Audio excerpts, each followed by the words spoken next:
We can't talk about the pivotal success of WWE without mentioning the contributions of the Attitude Era. The entire existence and foundation of WWE just wouldn't exist if it wasn't for Mr. McMahon, Steve Austin, The Rock, Shawn Michaels, The Undertaker, DX, and many more. Tell me he will be fired! I'll tell you what!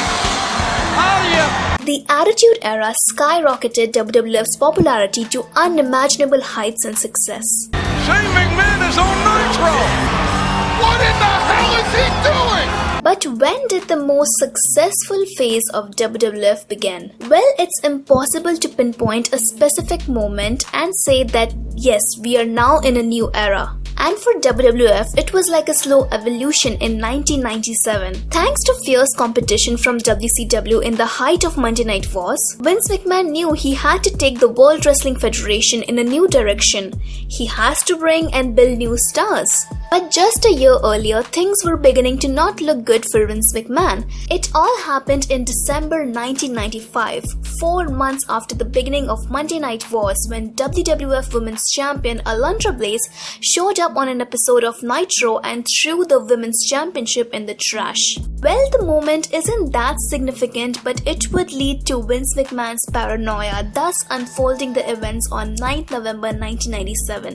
In 1996, Vince McMahon had Steve Austin deliver his famous Austin 316 promo that would lead to his rise to the top of the World Wrestling Federation. And in the same year, The Rock would make his debut at Survivor Series. What a way to make your debut with a big show in the Big Apple at the Survivor Series! Vince McMahon was slowly starting to lay the foundations of the Attitude Era, and by 1997, the Attitude Era was finally looming on the horizon. In March 1997, WWF introduced Raw is War, and in the same month, Bret Hart and Steve Austin would tear each other apart in a submission match. Their match had every ounce of brutality and blood that indicated that WWF is ready to enter a new era. Austin's gonna try to choke Bret Hart out, and that could be the submission.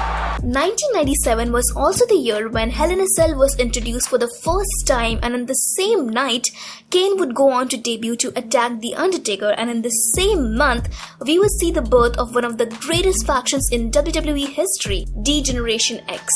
All these moments had a huge role in shaping the foundation of the Attitude Era. Fast forward to a month later on 9th November 1997. That is when WWF would change forever.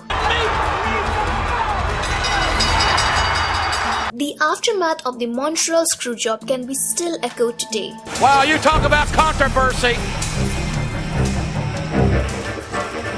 This crowd is livid. Vince McMahon did an interview with Jim Ross just a week later to damage control, but it just further escalated and his reputation would go down. And once Vince McMahon realized that he's probably the most hated man in WWF right now, he embraced all the heat and transitioned into the Mr. McMahon character.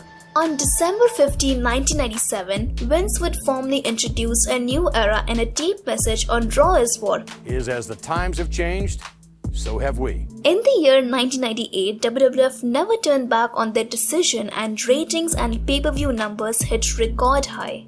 There was a radical shift in programming content. We would see more edgier storylines, more adult content.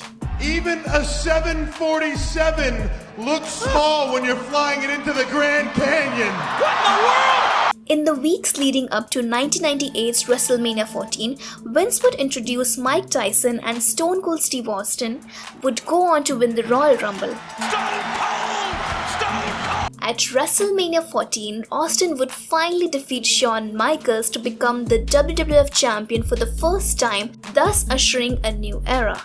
It was one of the hottest angles in WWF's history. And on April 13, 1998, for the first time since June 10, 1996, 84 weeks in total in fact, WWF Raw would win over WCW's Monday Nitro in the ratings for the first time. And on the same night, we would see Mr. McMahon and Steve Austin go one-on-one for the very first time.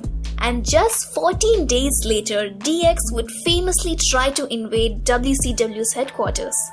We are just halfway through 1998 and we have already seen so many defining moments from the Attitude Era. Attitude Era just wouldn't be possible if Vince McMahon wasn't pushed beyond his limits and capabilities. And he knew that he had to take action and make a change before WCW could throw WWF out of business. I think the seeds of Attitude Era were planted ever since 1995 and not 1997 as WWE claims. Oh, I'll take it from here, nurse.